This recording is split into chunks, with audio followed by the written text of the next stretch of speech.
YouTube? It's your boy, Swintnation. So we're gonna talk about the Sena Momentum Pro. I just want to give you guys my first initial impressions. Not a review. Haven't had it long enough to feel like I could give you guys a, appropriate review of this guy, but just a quick impressions. The helmet, quality is great. No issues as far as, people being able to hear me or me being able to hear them. They don't hear a lot of background noise. When I'm on the highway, they don't hear any of that crazy wind noise. And keep in mind, both my bikes have very low windscreens. So if that tells you something, it should be, loud in their hands, but most people don't know. I'm gonna give you guys a quick little look at the camera footage right now. Let me know what you think. As you can see, it is not like 100% like GoPro quality or not even close. There's no image stabilization. It looks, kind of noisy as far as like the actual video quality. But it's usable. And you also got to keep in mind, I feel like you're getting trade-offs right now because it's such a new product. So the image quality isn't going to be, the same as, a GoPro or a cell phone or, any other camera because it's strapped to a helmet. So you got to keep that in mind. As you can see, it's decent quality. Is it usable for like moto vlogging and stuff like that? You can, but the only issue really with that would be the audio. So here's a little clip. The audio is still muffled. I don't know if you can hear the audio, but the 10C Pro has very decent audio, and it has different levels of audio control.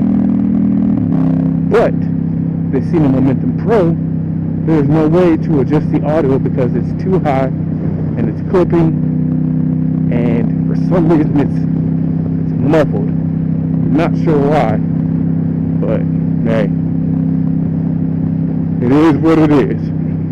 I'm sure it'll get better over time, but hey, she's the first one in the game to do it. So they're probably looking like, what is going on there?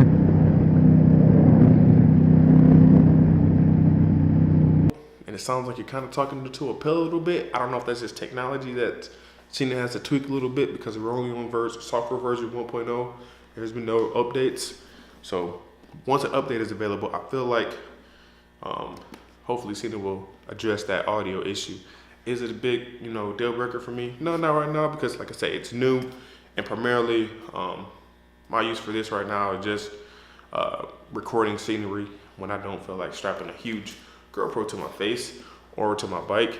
I just throw on this helmet. As long as it's charged, I'm good to go. Battery life on this is kind of interesting because when this runs out of battery, the actual camera, it'll just shut off. But you still have, your audio and your music and everything else. That'll play normal. So you get 2 hours of battery life from recording from the camera. Once it's done, the battery power on the helmet is at half. So that's one thing I've noticed. So that's kind of a nice, caveat, because I was worried that, if you're recording, you record for 2 hours, that's all you get. That's the whole life of the helmet. Nope, that's not the case. Sena somehow was able to just put this on a limited time frame so it doesn't actually kill the whole helmet, which is nice. This camera records in 1080p, 30 frames a second, 1080p, 60 frames a second, and 1440p at 30 frames a second. One thing I have noticed is it gets really hot when you're recording in 1440p. It warms up pretty quick, and it was about 50 degrees outside, and this guy was getting a little warm. So, if you're gonna record in 1440p, just be aware that if it's a super hot day, I feel like this guy may shut down on you if it's not getting adequate airflow. So keep that in mind. Kind of a little bit of a learning curve using the camera button up top because you have to hold it and then you have to listen for it to say camera on, and then you have to hold it again for another, it says 1 second, but I feel like it's 2 in the instructions for it to actually record. But once you got that figured out, it's smooth sailing from there.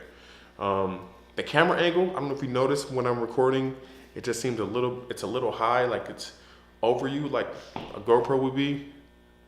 I actually kind of like that. I'm used to my motovlog setups where it's kind of low, you can see the handlebars and all that, but this is kind of nice. It gets out, you have that 180-degree field of view where you can actually see the road.